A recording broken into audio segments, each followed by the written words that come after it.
तर नमस्कार मित्रांनो, आज आपण चाललेलो आहोत कॅनलला पवायला. तर मी माझ्या बहिणीचं गाव आहे सस्तेवाडे, तिथे रात्री मुक्कामाला आलो होतो. तिथे शेजारी माझी मेहुणी पण राहते. तर मेहुणीची पोरं आणि आमचे साडूभाऊ आम्ही चालत कॅनलला पवायला.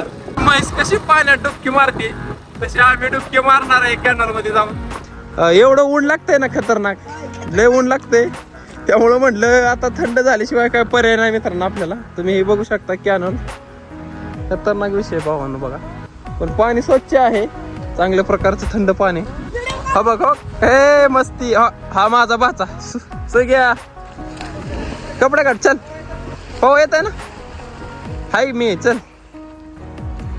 हे बघा समाधान आणि आमची दिदूबाई कशी पोहती. नाद करायचा नाही.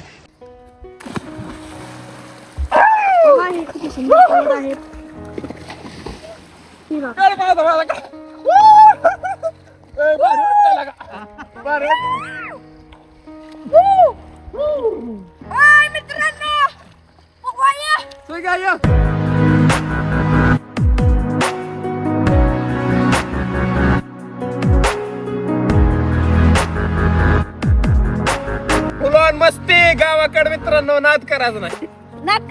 गार गार वाटते. कसं वाटतंय?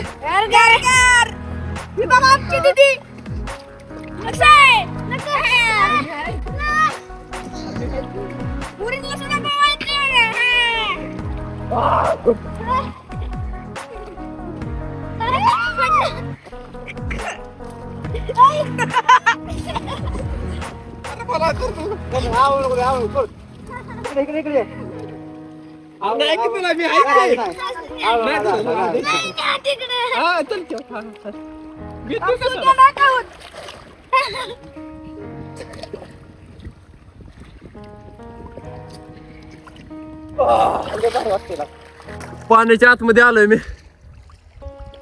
समाधान पुढचे वर घ्या वर. आज गाठ काळ्या खाल्ली आहे, गाठ काळ्या खाल्ली. बघा आमची दिदूबाई, आमचे साडूभाऊ बघा कसे. नादी विषय हो. शिवाय घे खाली.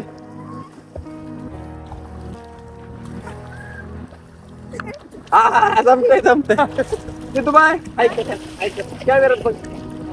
कस काय मुलगी पवाय शिकली मित्रांनो. तुम्ही पण पवायला या. उन्हाळ्यात घरात बसू नका, लय बेकार होतंय. पोहण्याचा आस्वाद घ्या, आताच मजा करून घ्या, परत काय नाही. पैलवान कसं आहे असं कर. पैलवान आता हिंद केसरीच आहे या वर्षी. भाऊ खतरनाक. या वर्षी हिंद केसरी. हे बघा आमचे साडू भाऊ. समाधान हाय कर.